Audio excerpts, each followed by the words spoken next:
Hello friends, good morning. चलिए जानते हैं देश और दुनिया की 50 बड़ी खबरों को सिर्फ 10 मिनट में। मगर आपने अभी तक चैनल को सब्सक्राइब नहीं किए तो चैनल को सब्सक्राइब कर ले, और फेसबुक पर देख रहे हैं तो लाइक, फॉलो और ज्यादा से ज्यादा शेयर करें। तो चलिए वीडियो स्टार्ट करते हैं। एशिया के दूसरे सबसे अमीर कारोबारी गौतम अडानी मध्य प्रदेश में 20 लाख युवाओं को नौकरी देने जा रहे हैं। इसके लिए गौतम अडानी ने 10 लाख करोड़ रुपए का मास्टर प्लान तैयार कर लिया है। अगले कुछ सालों में गौतम अडानी मध्य प्रदेश में पानी की तरह पैसा बहाने वाले हैं, जिसकी वजह से मध्य प्रदेश के युवाओं के लिए नौकरियां पैदा होंगी। आइए आपको भी बताते हैं कि आखिर गौतम अडानी ने मध्य प्रदेश वैश्विक निवेशक शिखर सम्मेलन 2025 में किस तरह के ऐलान किए, साथ ही उन्होंने किस किस सेक्टर में निवेश करने की बात कही है। अडानी ग्रुप के चेयरमैन गौतम अडानी ने मध्य प्रदेश वैश्विक निवेशक शिखर सम्मेलन 2025 में कहा कि राज्य के लिए 10 लाख करोड़ रुपए से अधिक का निवेश करेंगे। उन्होंने कहा कि इससे 2030 तक राज्य में 2 लाख से अधिक नौकरियां सृजित होंगी। अडानी ने कहा कि ग्रुप एक ग्रीनफील्ड स्मार्ट सिटी, एक एयरपोर्ट प्रोजेक्ट और एक कोयला गैसीकरण परियोजना के लिए राज्य सरकार के साथ चर्चा कर रहा है, जिसमें 1 करोड़ रुपए का अतिरिक्त निवेश किया। प्रधानमंत्री नरेंद्र मोदी आज बिहार दौरे पर हैं। भागलपुर में किसान सम्मान समारोह के मंच से पीएम मोदी ने पीएम किसान योजना की 19वीं किस्त जारी की, साथ ही कई अन्य विकास परियोजनाओं का उद्घाटन किया। उन्होंने कहा, महाकुंभ के समय में इस धरती पर आना अपने आप में बड़ा सौभाग्य है।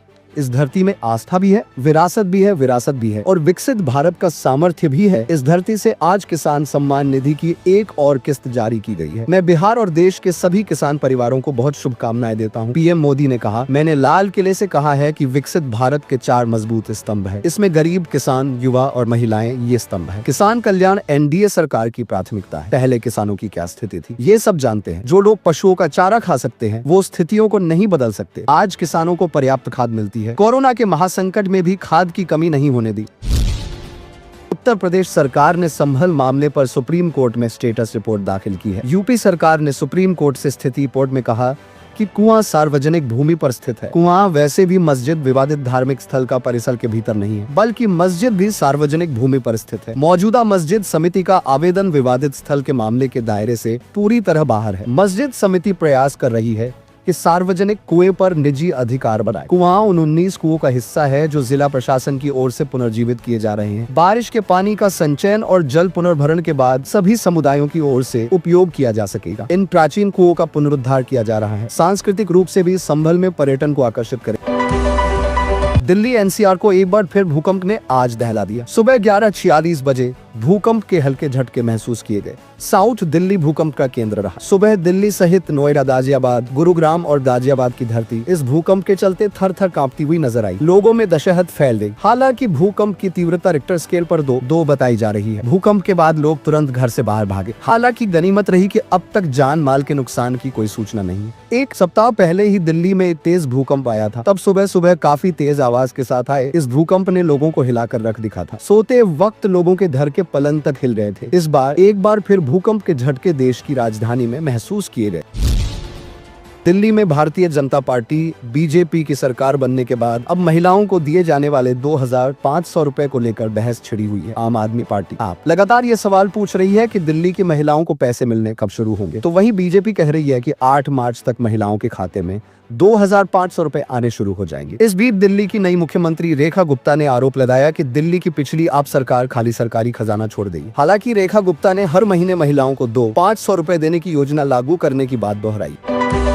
विजेंद्र गुप्ता दिल्ली विधानसभा के अध्यक्ष चुने गए। बीजेपी के वरिष्ठ नेता और रोहिणी से विधायक विजेंद्र गुप्ता के नाम का प्रस्ताव मुख्यमंत्री रेखा गुप्ता ने सदन में रखा। उसके बाद दिल्ली सरकार में मंत्री मनजिंदर सिंह सिरसा ने इस प्रस्ताव का समर्थन किया। अन्य सदस्यों के प्रस्ताव के बाद विजेंद्र गुप्ता को सर्वसहमति से विधानसभा अध्यक्ष चुना गया। दिल्ली की 8वीं विधानसभा का ये पहला सत्र है। सुबह 11 बजे सदन की कार्यवाही शुरू होने के बाद सभी नवनिर्वाचित विधायकों को दिल्ली विधानसभा के सदस्य के रूप में शपथ दिलाई गई। प्रोटेम स्पीकर अरविंदर सिंह लवली ने विधायकों को शपथ दिलवाई। मुख्यमंत्री रेखा गुप्ता ने भी विधायक पद की शपथ ली। सभी सदस्यों के शपथ लेने के बाद दिल्ली विधानसभा के अध्यक्ष के लिए चुनाव हुआ, जिसमें विजेंद्र गुप्ता के नाम का प्रस्ताव रखा गया था। ये प्रस्ताव सर्वसहमति से पास हुआ। प्रोटेम स्पीकर अरविंदर सिंह लवली ने बाद में विजेंद्र गुप्ता को अध्यक्ष चुने जाने की घोषणा की। विजेंद्र गुप्ता को विधानसभा अध्यक्ष चुने जाने के बाद सभी सदस्यों ने उन्हें बधाई दी। प्रोटेम स्पीकर अरविंदर सिंह लवली के अनुरोध के बाद मुख्यमंत्री रेखा गुप्ता और नेता प्रतिपक्ष आतिशी दोनों विजेंद्र गुप्ता को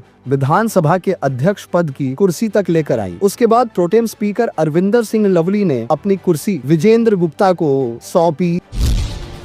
भोपाल में ग्लोबल इन्वेस्टर समिट का आज पीएम मोदी ने किया शुभारंभ। यह समिट 24 फरवरी तक चलेगी। समिट में पहुंचे प्रधानमंत्री नरेंद्र मोदी का सीएम मोहन यादव ने किया विशेष स्वागत। इस मौके पर पीएम मोदी ने लोगों को किया संबोधित। मोदी ने टेक्सटाइल, टूरिज्म और टेक्नोलॉजी इन 3 नए सेक्टर की भूमिका पर जोर।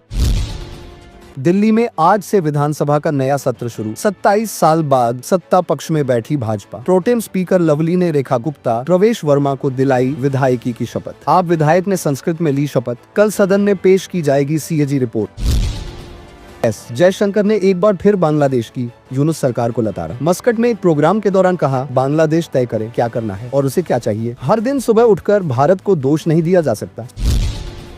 की मुख्यमंत्री रेखा गुप्ता ने लगाया पिछली आम आदमी पार्टी सरकार पर बड़ा आरोप। कहा, भाजपा के लिए सरकारी खजाना खाली कर गई है। आप सीएम आतिशी ने रेखा गुप्ता के आरोप का दिया करार जवाब। कहा, हमारी सरकार के 10 साल के शासन के बाद भाजपा को सौंपी गई वित्तीय रूप से मजबूत सरकार तंज कसा और कहा, भाजपा को बहाने बनाने के बजाय अपने वादों को पूरा करने पर देना चाहिए ध्यान।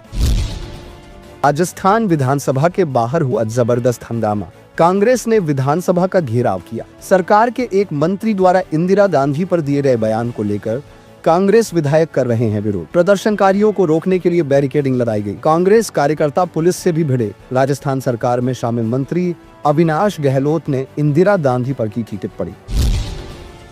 भारत ने दर्द निवारक दवाओं के निर्यात पर लगाई रोक। पश्चिमी अफ्रीकी देशों में दुरुपयोग की खबरों के चलते उठाया गया कदम। भारत में इन दवाओं का पश्चिमी अफ्रीकी देशों में किया जाता है निर्यात।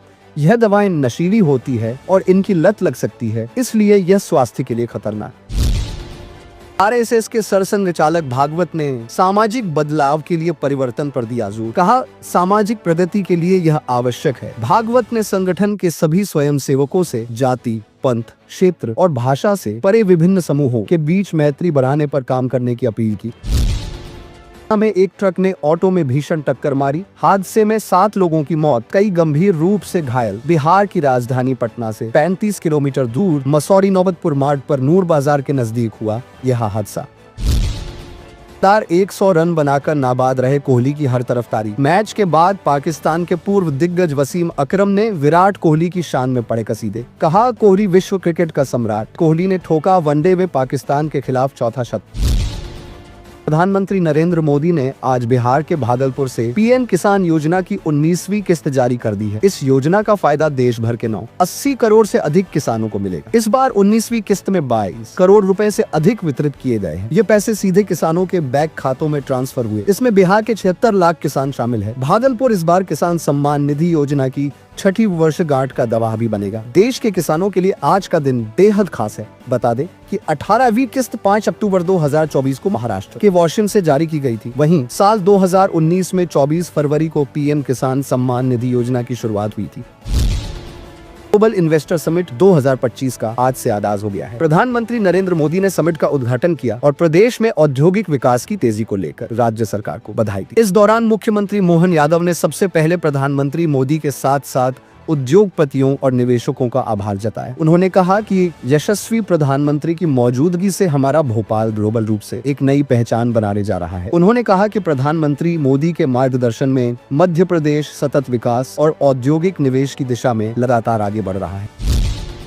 पंजाब विधानसभा में नेता विपक्ष प्रताप सिंह बाजवा ने बड़ा दावा किया है। उन्होंने कहा है कि मुख्यमंत्री भगवंत मान कभी भी बीजेपी में शामिल हो सकते हैं। आम आदमी पार्टी के 35 से 40 विधायक भी बीजेपी के संपर्क में है। कांग्रेस नेता बाजवा ने कहा कि भगवंत मान केंद्रीय रेल राज्य मंत्री रवनीत सिंह बिट्टू के जरिए केंद्र सरकार के साथ लगातार संपर्क में है और कभी भी बीजेपी का दामन थाम सकते हैं। बाजवा ने ये भी दावा किया कि आपके 35 से 40 विधायक भी बीजेपी आलाकमान और केंद्रीय गृह मंत्रालय के संपर्क में है, जो कभी भी आम आदमी पार्टी को छोड़कर बीजेपी में शामिल हो सकते हैं। हालांकि बाजवा ने कहा कि जो विधायक बीजेपी के संपर्क में हैं, वो भगवंत मान की वजह से नहीं है। भगवंत मान के साथ तो खुद उनके परिवार के लोग भी नहीं है और ना ही कोई विधायक है। लेकिन दिल्ली चुनाव में मिली हार के बाद आम आदमी पार्टी के विधायक अब बीजेपी के संपर्क में आ चुके हैं।